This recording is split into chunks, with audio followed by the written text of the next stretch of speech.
Welcome back to Signals on 91.3 Lagos Talks. This morning we'll be looking at investments and opportunities in real estate. A very special thank you to LC, yes, for making this happen this morning.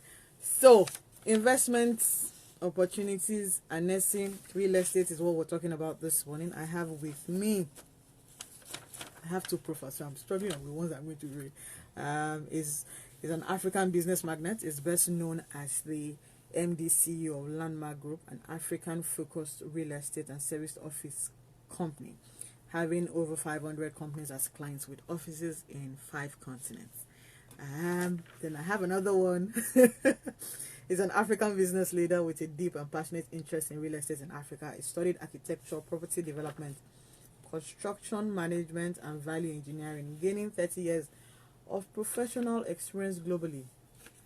That experience enabled him to create the first Pan-African real estate service organization themed on his life, work, and play philosophy, creating employment for over 2,500 people across Africa and raising over $100 million. $1 million in funding. He currently sits on the board of several institutions and governing bodies internationally. He's been married for 28 years with 2 lovely children. He is the chief executive of the HowLandmark Group. Now, this is where I'm going to struggle because I tried to pronounce the name yesterday at the office. Don't crucify me, but I'll try. Because they taught me yesterday, so I hope that I get it right. His name is Paul Onwuanibe. Yes! Perfect. yes. I was struggling with it yesterday and had to do that. Now, welcome to Signals, and we're talking investments and opportunities in real estate. You're fondly known as the CEO of the HowLandmark Beach Group. That's at least that's what I've been hearing. If you're going to HowLandmark, you want to go and have fun. I have the CEO, the owner, here with me in the studio. And the first question is: you have created a business, leisure, and lifestyle destination here in Nigeria. How did that come about? Thank you very much for having me on the show, first of all. And I like that. So I'm the CEO of the HowLandmark Group, and the beach is one of the things we do. And it's amazing how time flies, because I think when we first set up HowLandmark in Lagos, a lot of people thought of HowLandmark as the event center. Yes. And then after a few years, it was the Hard Rock Cafe, is that place. And then it was sort of PwC's head office, and all of a sudden it's now the beach. But that's a good thing. So yes, hopefully, so the issue is what next. But, yes. So you asked how did I happen? How did that happen? How did it all happen? Well, so as you've already said, I have an architecture background, so I've got a buildings background. Worked in property development, and so was running this business in Europe and parts of Africa, and realized that the real estate industry focused so much on bricks and mortar and square meterage. And I thought there must be another way in a bustling city like Lagos. And so that way is about people, yes, because I suppose people forget that real estate is not about buildings, but it's about people. So we try to create something that people like, and people come in bundles, have a nice time, and leave. And that's really our ethos, and that's how it started. And everything we do is to make sure that people have a good time and go away and tell other people they had a good time, so the others come back. Okay. Share with us how public and private sector can harness their network to strengthen our institutions and entrepreneurs. There's this disconnect between private and public. Yeah, no, that's a really good question, and I'm sure you've heard me speak before, because I always talk about the public-private sector handshake. So I think it's important, and you find that the most successful nations, and it's really simple, the most successful nations are nations where the public and the private sector have a handshake, where they look after each other, and the poorest nations are the ones that they don't. I mean, it's really as simple as that. There's no magic in it. How does the private sector help the public sector? The private sector should be responsible citizens, pay your taxes, do the things not just for your benefit, for the benefit of people around you and others. The public sector, I mean, I'm sure we'll be here all day if we realize what we require. But in a nutshell, we've heard this wonderful phrase, the enabling environment.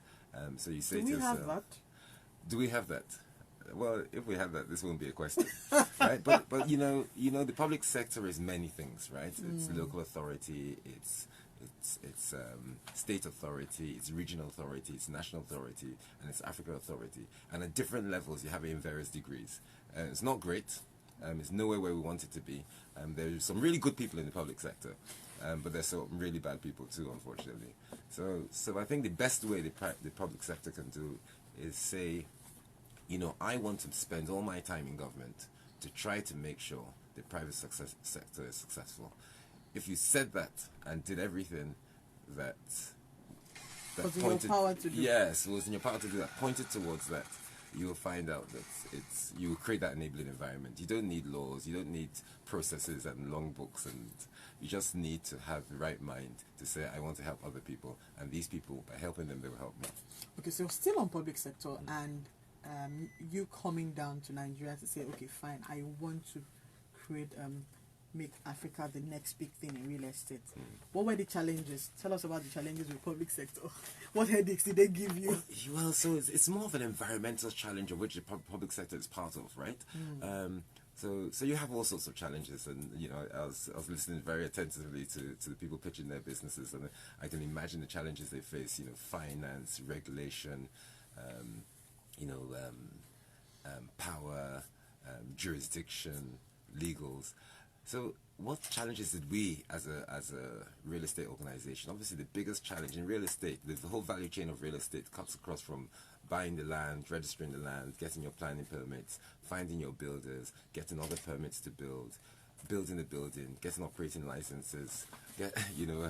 So throughout that entire sequence, there are many challenges, because every time you have to get a permit for something, it's a roadblock. Right?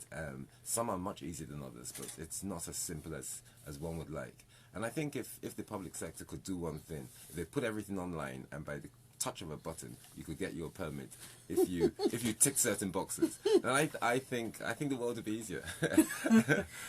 Is it because we just want to be I think it was last Saturday where I was having a conversation with the DG of FCCPC, and I was asking him that do we have a problem of man no man, where people just want to frustrate you because we are just wicked to each other? You know, I must admit I haven't really experienced that. Okay. What I've experienced is most people act out of self-interest. So what happens is people frustrate you because there's something they want, or they're interested in something about themselves or their people, and sometimes it's very misplaced, right? People frustrate you because you're from the wrong part of the world or from the wrong part of the city, and people frustrate you because you speak in the wrong way. People frustrate you because, you know, they're just people. They're just people. They just don't like you, and people frustrate you just because they want something for themselves. They maybe think that they should be sitting where you're sitting.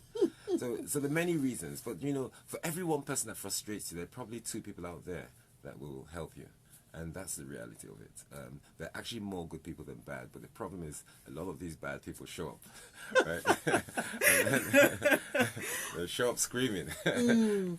Yeah. Okay. So we're talking investments and opportunities in real estate. What investments opportunities are there really in real estate? Because I get people call me every now, oh, there's real estate, and at some point one day I was frustrated. I said, "You real estate people, stop calling." I had to do that. So what are the investment opportunities? Now that you said it's beyond brick and mortar. Yes, beyond bricks and mortar. I think the first thing one has to realize is that real estate is about people. It's not about buildings, right? So everything you do is for people. So whether you're building a school, it's for students. If it's a hospital, it's for patients. If it's an office, it's for workers. If it's a restaurant, it's for diners, right? So that's the first thing you've got to realize. Now, in a country like Nigeria, in a city like Lagos, real estate is underprovided. No matter what we say, it's underprovided, right? But obviously, there's a buying power issue. So you've got to figure out what to produce that the people you want your clients to be can use. Are there opportunities in real estate? I think that there are lots of opportunities in the leisure industry, in the hospitality industry. I think there are huge opportunities in the residential industry, because I keep on hearing about this housing deficit. The issue is whether you can produce it at a price people can afford.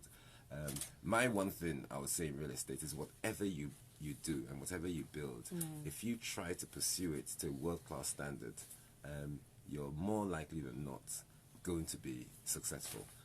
because there's just the dearth. There's not enough things that have been done in an excellent way. And I think, someone said to me once that excellence is a currency in Nigeria. Because the minute you do it properly, very few people can compete. You're stealing my question. Because, wow. Yes, because I wrote somewhere down about excellence. Okay. And it's like you rarely can find excellence consistently. Yes. Yeah, no, true. And why do you think that is? Well, excellence is really it's a process rather than a destination. We often talk about it as a destination. It's just difficult. I think the thing is that there's a colleague of mine. We kept on joking every time things are tough. We kept on joking. We say, look, all the difficult things have been done, and excellence is about surmounting some of the difficult things, doing it in a way that when you're done and dusted, you'd say no reserve, no retreat, no regrets. You put everything into it, right? No reserve, no retreat, no regrets. So excellence is doing things in the best possible way it can be done. Even when there are frustrations around. Yes, there are frustrations around. But many people have these frustrations to different degrees, and sometimes we focus too much on the frustrations. But if we focus on the opportunity and how to make the best of the situation, I think quite often we come out tops. Okay. We're very resilient in this country. We always say that, but extremely it's resilient. like it's almost like a broken record when we keep saying that we are resilient.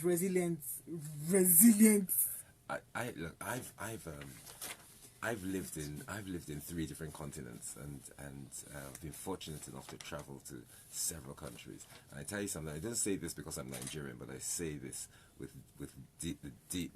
real sentiment. Nigeria is probably the most resilient nation I have been to.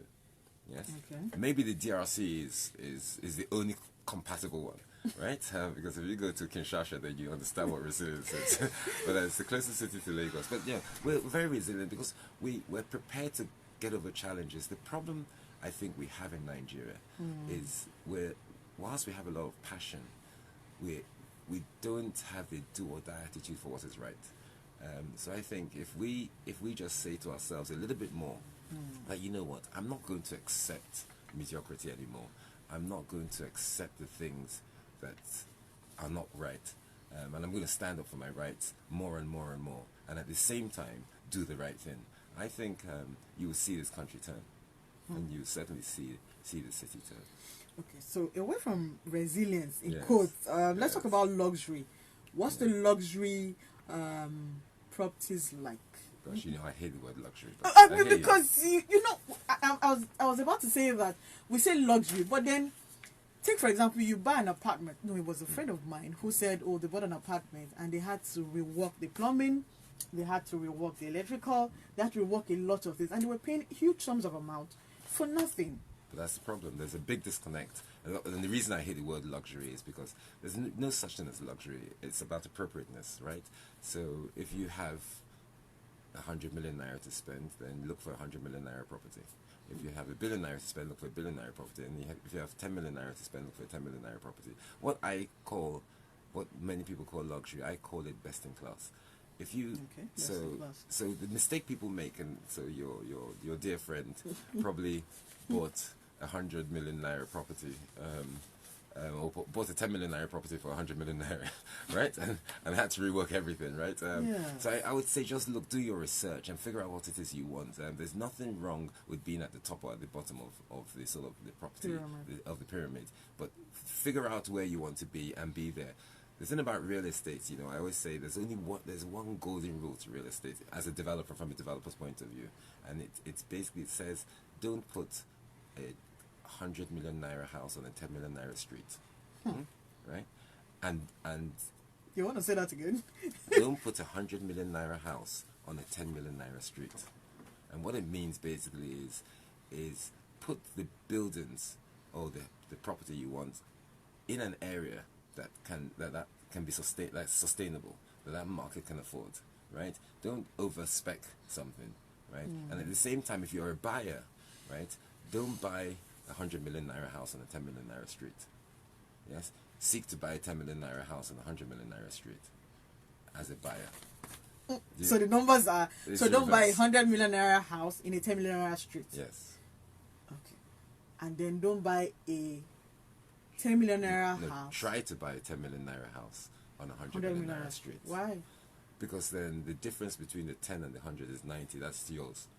Okay. Yeah. Okay, I get Right? it. When the developer puts the 100 million naira house on the 10 million naira street, then they lose that 90 million difference. Yeah.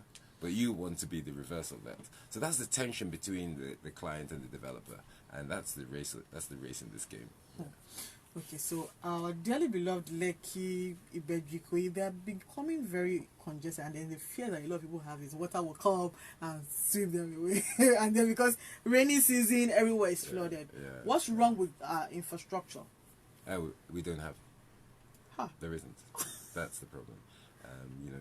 It's tough to be in a country where you don't have the roads, you don't have sewage, you don't have piped water, you don't have electricity, and you barely have the sense of security. So with all that, it's a challenge basically, and both developers and punters out there have to figure out how to provide those things themselves. So obviously it's important to decide where you want to live if you have the choice, right? But the availability of services and infrastructure around you is a very, very important one. It's underestimated, by the way, because it's not the stuff the private sector can do. Only governments can put in infrastructure. And but it's amazing though. You come into some of these nice streets in Lekki or Ikoyi, and you see all these lovely houses, and they have lights inside. They have the security cameras. They have paving on the ground, gardens, and you come out on the road and nothing's there. And you think, if each of these people, right, can just put 10% of what's in their house on the road, right, and we'll have a lovely environment. So it's not all about the government. Individuals ourselves, we have to ask ourselves what do we contribute to for the greater good? But there's some people, there's some estates who have associations, they come out, they say they want to do the road, and then the government, some certain people in government will stop them that no, you can't do it because it's the government's job to do. And then the government is not doing it. And people are like, we want to do this thing by ourselves. We want to, at least everybody has become each of their own government. We want to do this by ourselves, but there is that stop. Again, yeah, it's unfortunate. I do understand in a way, because if I was in government, you only have a limited amount of money. You can't do everything, right? So you're going to do something. So you're going to choose your priorities, and unfortunately, maybe the government priorities are not the priorities of that particular area. So for every one person that has a bad road, there's another person with a good road, by the way, right? Yeah. And they're just not shouting. No, they're not. Right? So it's a real tough one. But that's why advocacy is important. You have to keep on talking, you have to keep on shouting, and then you've got to go and use your vote the right way. We don't pay a lot of attention to our voting. We don't pay a lot of attention to what we say. But if there's one thing you've got to do for yourself, is to be honest at the ballot box, and to be honest to protect that vote too. And you've got to decide what it is, and you've got to question our politicians a little bit more and say, what is it? What's in it for me? What exactly are you going to do? I want to understand. Do you want to build schools and hospitals? Do you want to build roads? Do you want to sort the power problem? Do you want to sort the judiciary out? And you pick one, and you decide who you want to vote for on the basis of that. Now, if you vote for the guy that wants to sort the judiciary out and not necessarily the roads, then you don't complain when you don't have roads, right? But at least you know that the rule of law will be protected, right? And your rights will be protected. Amen. Well, it's still Signals on 91.3. We're talking investments and opportunities with in real estate with Paul. If you have questions or comments, you can call us 009-191-3913 or 0809 222 0913 or WhatsApp 0809 234 5913. Now let's talk a little bit about the skill sets needed. Let's say that we are always lacking skills one way or the other. What has that been for you? What has the challenge that you are seeing in skills, having to recommend skills for real estate? Yes, true, there are challenges, but just having worked with a group of really dedicated people, I realized that skills is about desire. It's not really about what you have. It's about the desire to learn more. We all come into the world as a blank plate, right? So if you decide to learn more, so some people are more trainable than others. That's the real instance. But the truth is, do you get the people on day one that you want to know, right? But if you have to be patient, and you have to try to train, you have to try to help, and sometimes they turn, and they become very good. And sometimes the very good ones that come through the door become very bad. I mean, we're all aware that in a country like Nigeria, we don't always. It's not that easy to employ people who have the right skill sets because there are very few. There are more jobs than people with the right skill sets. How do we bridge the gap? Training. Our education system, somewhere along the line, within the last 20 years, didn't go according to plan. We didn't pay attention to it from a political point of view, but also from a citizenry point of view. You know, a lot of us, sent our children abroad, and those that couldn't afford to do that had to deal with the education system here. And because it wasn't funded, because most of the high net worth people didn't fund the education system here because they funded education systems abroad, we've left our state in the state, right? Yeah. So there has to be a good public education system that gets better and better. You have to be very wealthy to have a good education in this country. It's tough. Yeah. Let me pick this call. Hello, good morning. Nope. Please reduce the volumes of your radio set. Call us 009-191-3913 or 0809-222-0913. WhatsApp us 009-234-5913. Hello, good morning. Hello, good morning. Good morning. Your name and where are you calling us from? My name is Okon. I'm calling from Agopala. Okay, go ahead. I have heard, I think maybe I'm a tourism attendant at the same time, and I work with all these developers. I heard you saying you spend a year for properties and then spend a whole lot of money on plumbing or whatever. Listen, let me use the opportunity to tell Nigerians now, 57% of those developers are not using engineers. They are using, should I use them, mediocre. These guys got no knowledge about this construction, but they bring them from the nearby countries, and then they are the one laying the foundations of those buildings. And then before you got them, they erect the mansions. And then the plumbing aspect is something that I don't even know what to say. The engineering as well, the same thing. These guys are mediocre. And then they're the one because they charge peanuts and they pay them very less, maybe based on their economy or their currency. Okay. So when you buy property from these developers in this country of the day, get ready to spend time too. Just feel like you want to renovate the building. That is how it is. No two ways about it. I work with them. I thank their buildings. Thank you. Thank you. So what he's saying is a lot of developers that build houses are not well educated, are not well knowledgeable. They just do anyhow, and the buildings are not up to par. That's what he's saying. What are your thoughts? He's right. You see, we have two sets of developers. So what he calls developers, they're two sets of people, right? They're what we call do-it-yourself developers. I call them DIY developers. So, a few people buy a piece of land, get a few bricks and mortar, find a few plumbers and electricians, put something together, make a little bit of money, and the tenant suffers, right? And then you have institutional developers, people who are basically set up to build, right? So they have all the departments and all the services and resources required to actually investigate how a building needs to be built and to do it properly. You have to decide who you're going to go to as your pocket. Yes, as your pocket determines. So and that's true. And the more regulated the industry gets, the better it will be. But he is right. There's work to be done, but it's not all bad. How did you try during COVID? It was tough. It was very tough. There was a point in time we basically put commercial interests aside and decided to help the nation fight this thing. So we set up in conjunction with Lagos State, the isolation center in Etiosa, and it was there for the best part of 5 months. Lagos State, YPO, and various gracious individuals. So we did that for about 5 months. But a lot of our business was closed. You see, our business, we preach bring people together, right? And COVID said separate people. Okay. So it was a tough one. So our convention center was closed for almost a year. Our leisure activities in the leisure center was closed for a long time. The offices were still there, but people were not coming to work. But the office rentals are paid long in advance, so it's not as painful. The retail industry suffered a lot because they're a lot smaller, and many of them didn't survive. The food and beverage industry was tough, so it was really, really tough. Believe me, we probably had maybe between 5 and 8% of our income during COVID, of our normal income. So what kept you going during COVID? You know, did you have to do any business during COVID? Yeah, we did a lot. We tried to do a lot of business. You know, we built a leadership academy during that time.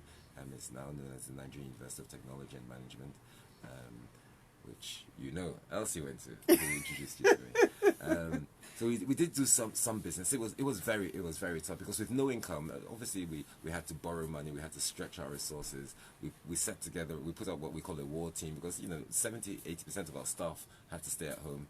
We locked down about 20%, and these brave women and men held the organization together for the best part of the year. Okay, so somebody's asking me that what would you say sets you apart from other? You can't even call yourself a real estate developer. You're not. You're not. You and I know that you're not. I know people say that, but we, our core is real estate, right? Yes, but we like to call ourselves destination creators. But that is real estate development. The thing about real estate, you know why they call it real estate? Because it's real, right? Okay. It's real. It's an estate. Challenges. Yeah. Okay, so let's talk about staying power in business. 30 years. You should become a lecturer, right? Well, I've lectured. I lectured at London Business School after my MBA for a few years. I've lectured at Lagos Business School a few times. And my team will tell you I'm lecturing them all day, every day. Yes, and they pretend to be happy to listen, but they know I like telling stories, so it's okay. So tell us about 30 years of staying power in business. Well, the main ingredient to stay in business is consistency. Yes. So it's not how you start that matters, it's actually how you finish. But whatever you do, be consistent. So if you're going to be bad, be consistently bad. At least let people know that's who you are, right? Mm-hmm. So I say consistency is one of the things. And then the pursuit of excellence. Always try to better yourself. The third thing I would say is creativity. Try to be creative. Don't be afraid to make mistakes and don't be afraid to fail, but try to do things a little bit differently. And then lastly, learn from others. Everything you want to do in life has been done before, right? And so do the research. I have a new idea. That's what people will say. But it's been done before.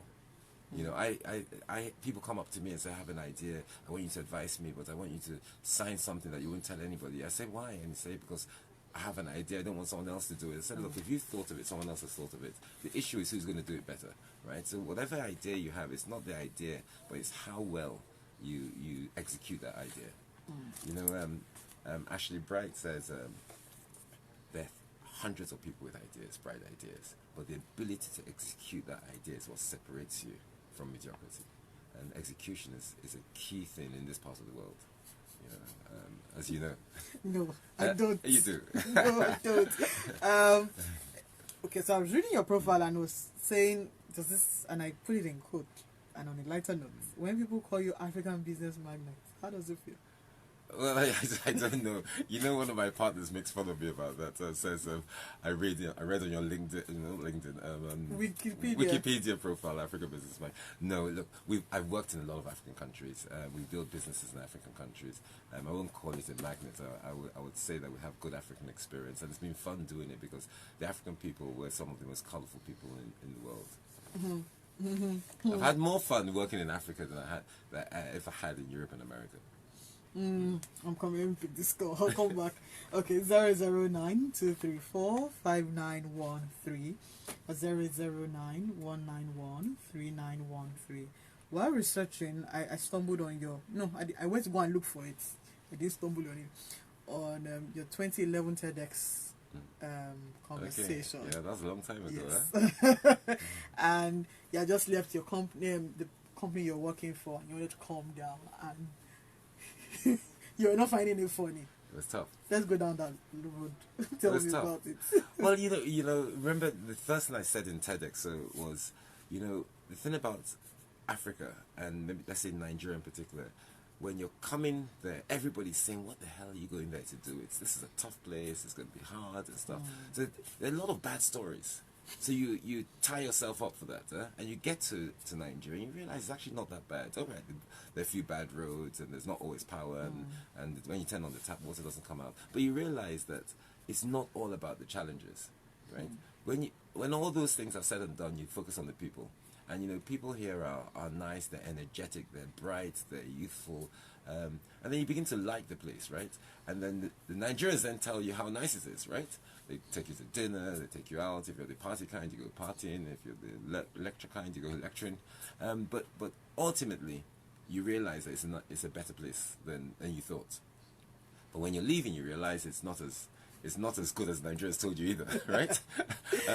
It's full of challenges. When I think back to that experience, I expected very little, but I think we've achieved very much. And you know, I don't regret one thing. Someone asked me once if I had the chance, what will I do different now? So I'll do everything again exactly the same way. There are a couple of mistakes we make, but we learn from those mistakes, and that's important. It's important to make mistakes. It's important not to be afraid of making those mistakes.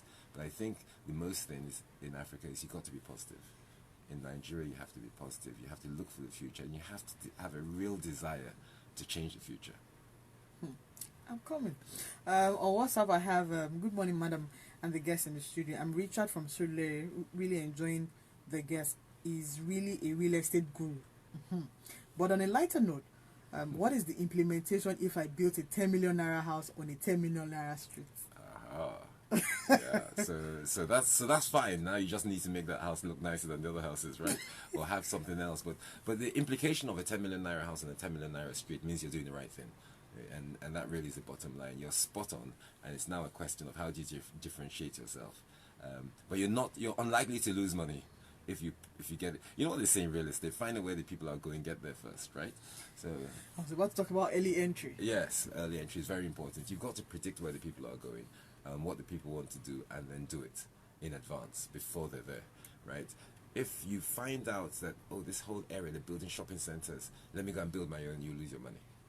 You definitely lose money. Real estate has cycles, right? But if you can predict that in this area there will be a lot of people that need shops, but there are no shops there, and you get there first, you will do extremely well.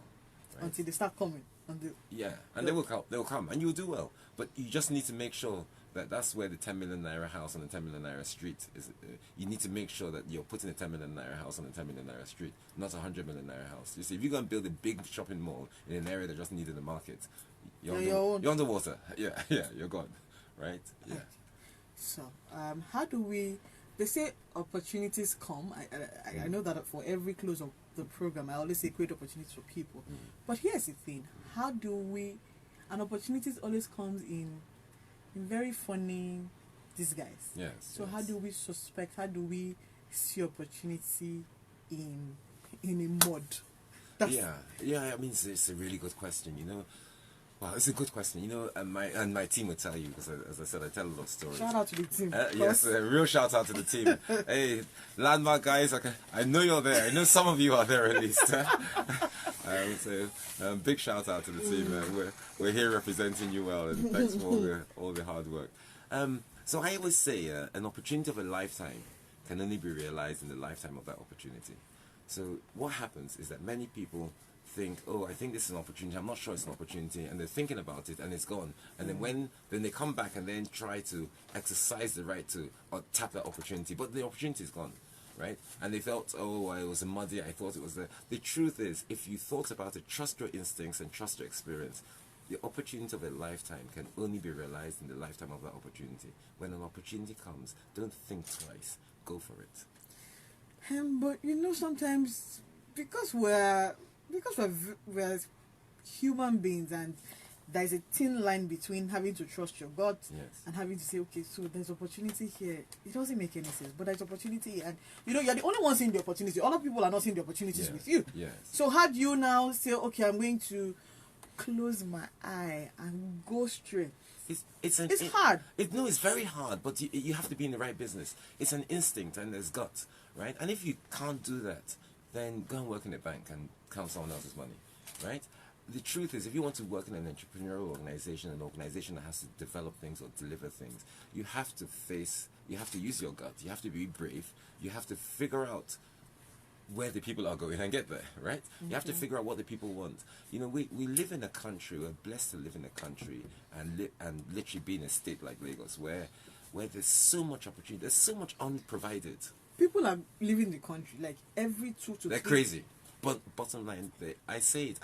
I've lived abroad for almost all my life. But it's easier for you to say that you've lived there. For other people who are saying there's no infrastructure, there's no security, we're creating lights, we're doing this, we're doing that. So people tell me that my daughter, 2 weeks ago, lives in London, works in London, walks up to her friend's house, picks up her mobile phone, tries to make a call. A guy on a motorcycle comes, puts a knife to her neck, grabs the phone, and takes off. Okay. Central London, right? Look, what I'm saying basically, and my TED Talk said it, right? The thing about Europe and America is that you go there and it looks organized, right? And you don't have issues like water, lights, telcos. The basics are there. The basics are there, right? But you find out after you cross the basics that you don't exist for the basics. You exist because of people, right? And I think the opportunity here is at least 100-fold the opportunity in places like Europe. First of all, in Europe, it's not your country. You have different nationality, different color, different creed. They treat you in a different way. You're a number. You're a dot on a balance sheet, right? When you're in your own country, you're a human being. You're a person, and there's a big difference. And I tell you that I know people are going and they're literally economic refugees, and the other side of the fence is always greener. But having worked and having lived and have a family that are in different countries, I can tell you that there's no place on earth like Africa, and Nigeria in particular. It's the place to, nothing. All the easy things have been done. We now have to figure out how do we survive the hard things, right, and make opportunity amongst those hard things. That's the challenge. Going abroad is not a solution unless you just want a quiet life of you turn the tap on, the water comes out, you flick a light switch, light comes up, but you're not treated well. Nobody talks to you well. Half of the people don't want you there. Many of them won't tell you. A few do, right? And and no matter what you do, you're always a number. Okay, let me pick this call. Hello, good morning.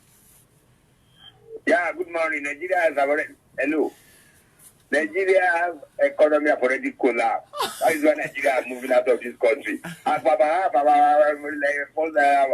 financial officials, they don't know how to operate the economy recession. As we waited in the last administration, it's imperfect. They have been doing it without the bailout packages. Okay. We need to bail out all the victims of this kind of economy restructure before we can move forward. God bless Nigeria. So he's talking about economics. Yes. The economy, inflation, everything is expensive. It's terrible. It's terrible. It's just it's mismanagement. It's mismanagement at various levels. But we'll turn the corner because there's something called a demographic dividend. So you're in a country where the average age is 19, the median age is 26 or 27. I understand. The problem is there's not enough opportunity. So this thing can be a threat. This huge young population can be a threat as well as an advantage, and it just needs some real sense and nous at the top to turn it over. But we've seen countries like Nigeria in the Far East and even in Africa that had nothing. Singapore was a fisherman's village 40 years ago. Just a few good people turned it around. Let me pick this call. Hello, good morning. Morning. Good morning. Your name and where are you calling us from? Quickly.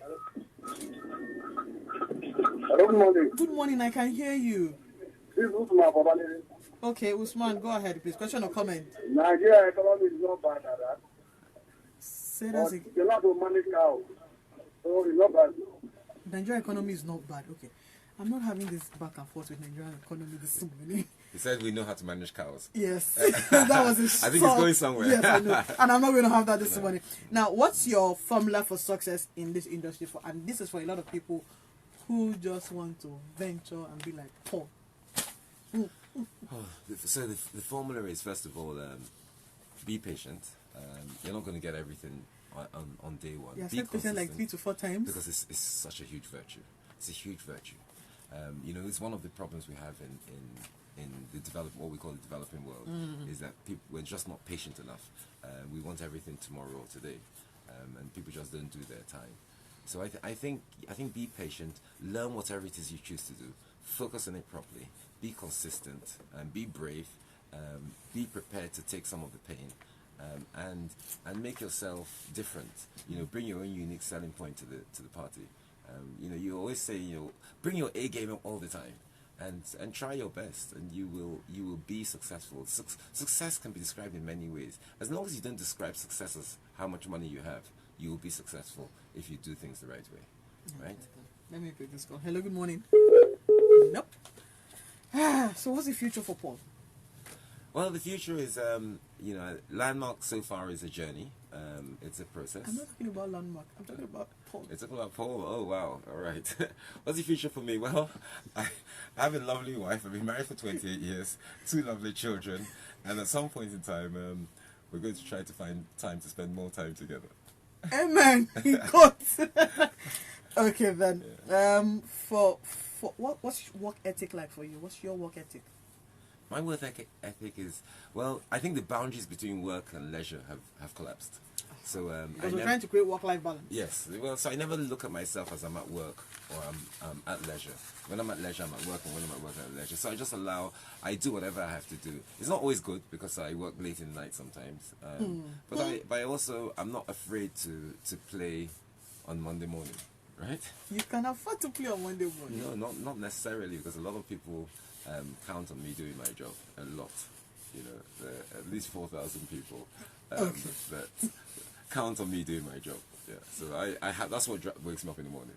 Yeah. And it's important to do everything you can to help other people, because that way you help yourself.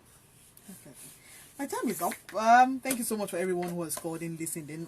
Somebody says on Facebook, I love the way your guest smiles. Well done. Well done. Keep smiling. It's helping. And I didn't even know I was being videoed. Okay, then. One more call. Hello. Good morning. Hello. Hello, good morning. Good morning. Hi. Good morning. Elsie. I picked that voice. Yes, that's me. Okay. Question or comment quickly? Comment. So I just wanted to say a quick shout out to Paul and to you. I've listened to everything I said. And I think that we have a lot of potential here in Nigeria. If people would stay, if people would just brainstorm and stay and invest, in real estate. And I think that we also, as a nation, as a people, we have a lot of potential to grow and to dominate the world. So I think that's your point. I'll get to that. Shout out to Paul. Shout out to Elsie. Bye-bye. Bye-bye. Bye-bye. You will not do that to me this week. Till we come your way again next week, Saturday, like we always say on Signals, dream again, create opportunities for people. And because people will be people, keep creating opportunities for them. Have a wonderful week and God bless. So, Thank you. Thank you. I hope it was worth your while. No, definitely. It was fun.